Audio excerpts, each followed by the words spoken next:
الف لام میم۔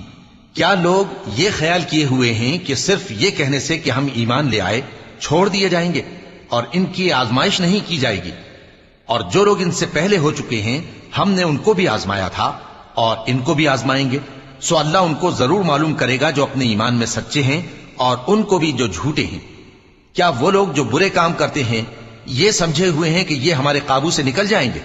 جو فیصلہ یہ کرتے ہیں برا ہے۔ جو شخص اللہ کی ملاقات کی امید رکھتا ہو تو اللہ کا مقرر کیا ہوا وقت ضرور آنے والا ہے، اور وہ سننے والا ہے، جاننے والا ہے۔ اور جو شخص محنت کرتا ہے تو اپنے ہی فائدے کے لیے محنت کرتا ہے، بے شک اللہ تو سارے جہان سے بے نیاز ہے۔ اور جو لوگ ایمان لائے اور نیک عمل کرتے رہے ہم ان کے گناہوں کو ان سے دور کر دیں گے اور ان کو ان کے اعمال کا بہت اچھا بدلہ دیں گے۔ اور ہم نے انسان کو اس کے ماں باپ کے ساتھ نیک سلوک کرنے کا حکم دیا ہے۔